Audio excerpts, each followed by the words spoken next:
Good evening. It's Saturday night instead of Friday night because last night there was a massive thunderstorm, which I'll show you. Big hail. So it's Saturday night. This week we're going to make Thai basil chicken. So we're cooking Asian, we're cooking Thai, and these are the main ingredients that we're going to use. We're going to use 4 chicken thighs, boneless and skinless. And then these are the ingredients for the rest of the stir fry. And I'm going to make the sauce right now. So the sauce is going to just be these 1, 2, 3, 4 things. Oh, eggs. Don't forget eggs. Yeah. Thai basil chicken. It's a very common dish in Thailand, very prevalent on the streets of Thailand. And it shouldn't take us too long to get it done. But let's see. So it's going to be a stir-fried chicken dish with basil, which we have a whole bunch of Thai basil here that goes in at the very end, and some beautiful chilies. Some of these chilies came from the North Carolina farmers market, the Raleigh farmers market, and some of these chilies came from the Asian grocery store that I went to in Cary. It's called Grand Asia Market. And they just had some gorgeous things in there that I couldn't pass up, including these incredible peeled garlic. Sometimes you're limited in the amount of garlic you use by the fact that you have to peel it. And well, if you don't have to peel it, then you're not limited. You can just put in 12. Unfortunately. Yeah. Oh. We can talk about these. So one of the additions to this dish that is very common in Thailand is a crispy fried egg on the top of it, and that's what we're going to do. So we're going to get started with the sauce, and we're going to start with oyster sauce. Now these are things you might not have in your refrigerator, right? But the good news is that if you get some oyster sauce, it's going to last, and you put it in the refrigerator, it's going to last a long, long time. So we're going to start with a tablespoon of this. Shake it out. Come on out. Oh, look at that. I probably would not eat this plain. I don't know how they make it, but it's an Asian delight. A tablespoon of oyster sauce. It's in so many Asian dishes. I mean, okay, so now another tablespoon of soy sauce, and that's a tablespoon of soy sauce. 2 teaspoons of fish sauce. Ooh, oddly, that smells fishy. So that's 2 teaspoons of fish sauce. The next thing is dark soy. So obviously soy sauce is going to be prominent in this recipe. They would like me to put in a couple tablespoons of water. 1, 2, and lastly, a tablespoon of sugar.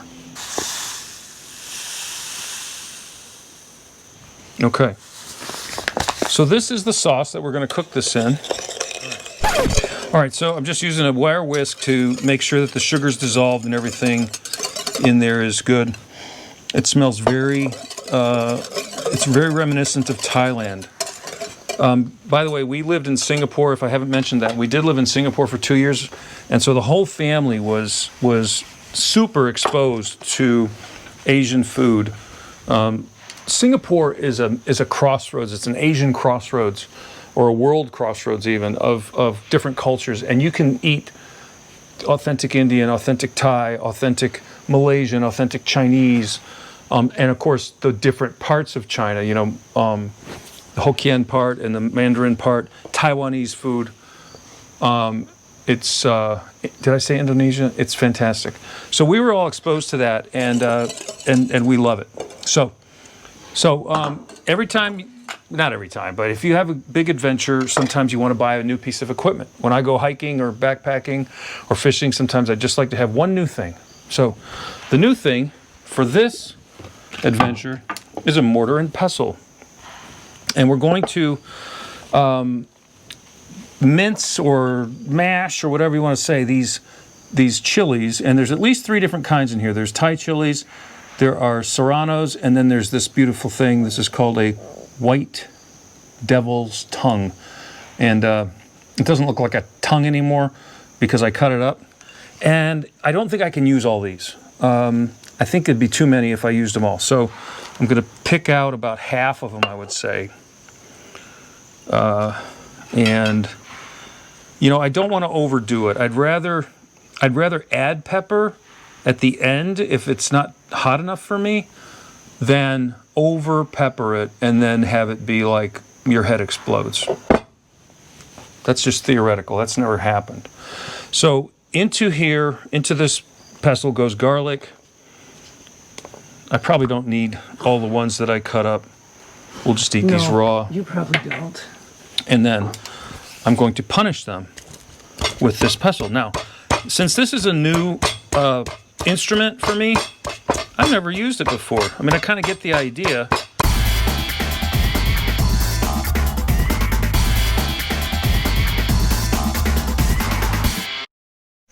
All right, so we're done mashing this up. Bottom line, okay? And now we're gonna chop up the chicken. And you know, some people use ground chicken on this. We're just gonna chop up the chicken thighs. You can see how it looks. There we go. That's gonna be our garlic and our chili peppers, our Thai chili peppers. Okay, so now we're gonna go to the chicken. Here we go. I'm gonna use Sam's knife. One. So this is chop, you know, some people do it in bite-sized pieces.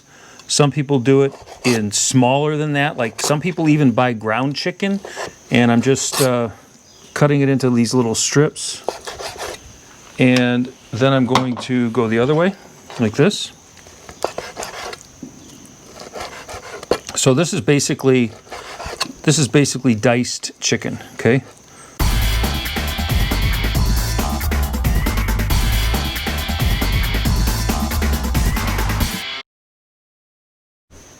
So we have a stainless steel wok, and we are heating about 3 tablespoons, maybe 4 tablespoons. It might be a 1/4 cup of peanut oil. Doesn't have to be peanut oil, but that's what we're using. We have a little bit in a drink cup. And so in go the peppers and garlic. I'm gonna try not to drop this very heavy granite pestle into. Okay, so the oil is not smoking hot yet, and there's a couple reasons for that. One is we don't want to burn the garlic.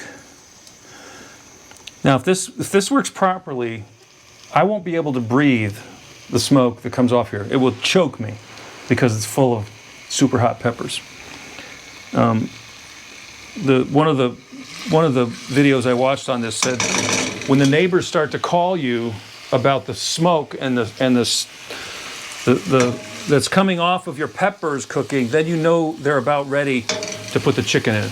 Okay, so the next thing that goes in is the chicken. And so we're just gonna give these a stir. We're trying to keep them on kind of a low heat. And oh baby. Oh, see, I just took a breath of that, and the word is acrid, A-C-R-I-D. You try to breathe it in, your lungs say, no way, no, you cannot come down here. So I took it off the heat just because, again, I don't want the garlic to burn. But what this is doing is it's getting all that oil infused. It looks a little bit like Christmas, and can't breathe it. That's great. Okay, so now the next thing is the chicken. We're going to turn the heat up because the chicken is going to stir fry. And there it goes. So that's four chicken thighs. So one of the funny things about my friend from Ireland is that he and I used to go eat Thai food all the time when we were in Singapore. So we were both, you know, stationed in Singapore together. And his name was Ken. And I'll I'll send this video to him. Shout out, right?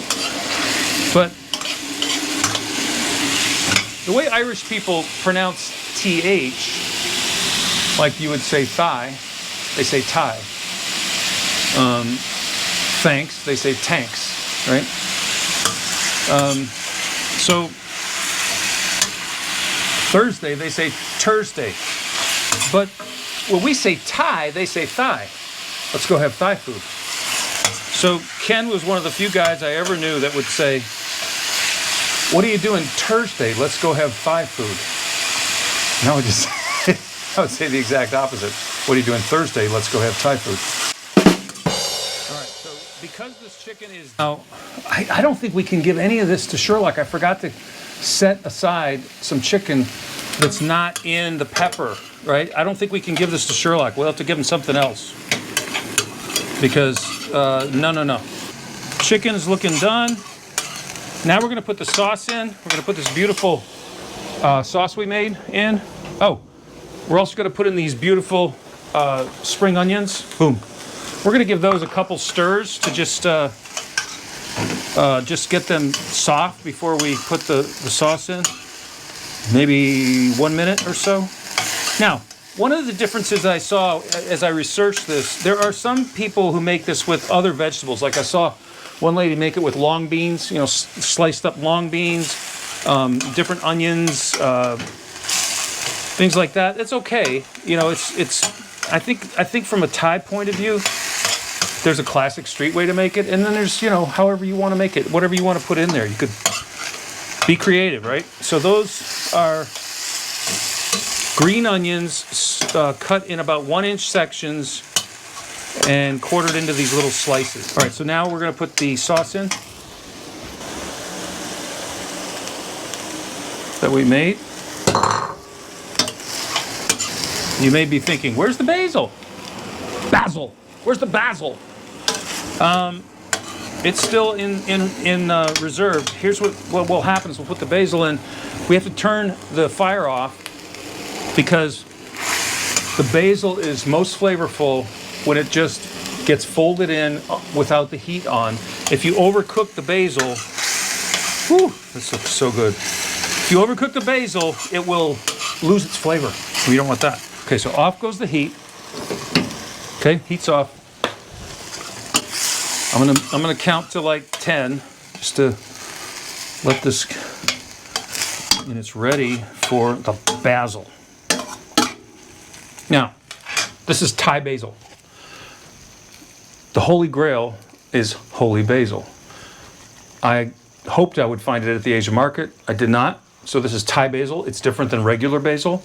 It's got a little different taste. And so here we go. Watch this.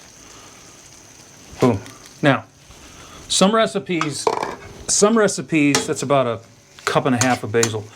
It's gonna wilt down like spinach. Okay, so it looks like a lot, but once it wilts down, it will not look like a lot.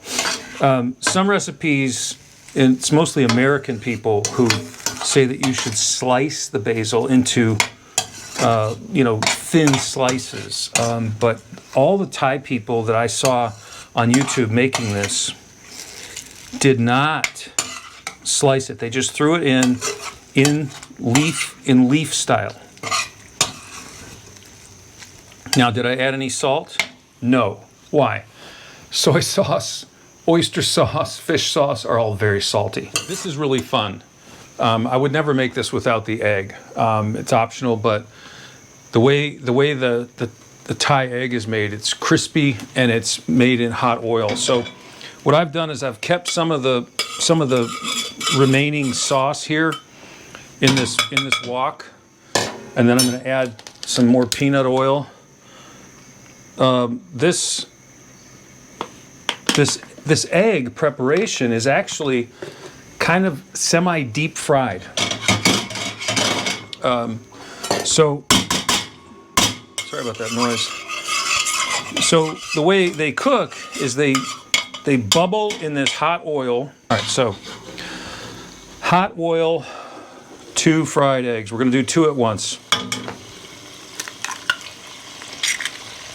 Turn the heat up. Should be bubbling more than that. It will. 1. Whoops. 2. Okay. So the way to do this is to let them get going. They each have their own little place. We're gonna need a spatula at some point. But then you start to spoon this oil on them. Look at that.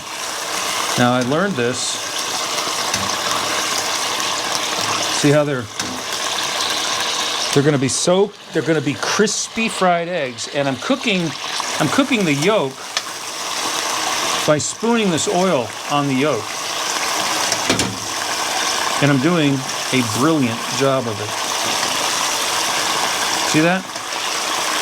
You don't see that every day. And so they are supposed to be brown and crispy on the edges. I'll probably turn this down a little bit. What? Shake it, loosen them. Yep. What I read is that when they start to get done, they start to let go of the pan, which is kind of interesting. But if we have to dig them out, we'll dig them out.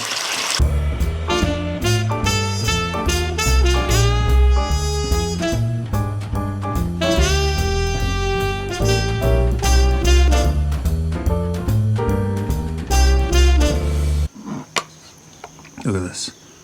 Watch that. Oh yeah. Okay. And then there's that. The incredible edible egg. Oh yeah. I get the second best one. And then there's these little bits I got left over. There we are, baby. Look at that. Sherlock, I need to get you down, buddy.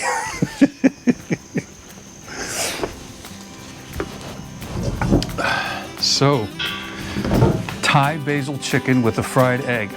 Now, how do you do this with chopsticks? That's what I want to know. Well, like this. I'm gonna grab the egg, this extra egg. See, I'm gonna, there's my yolk. My yolk's well done, that's okay. Several of the videos I watched, the egg got done a little bit much. Look at that.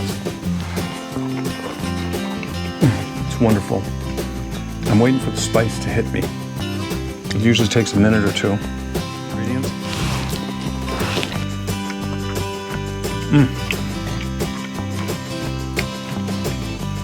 It's wonderful.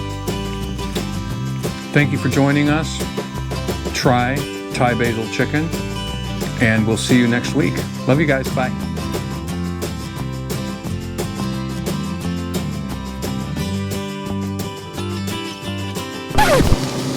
Where'd you go? Hopefully I won't get any blood in your food. Oh, it's for the flame. Rude. Those kinds of things. So I think you should stop talking.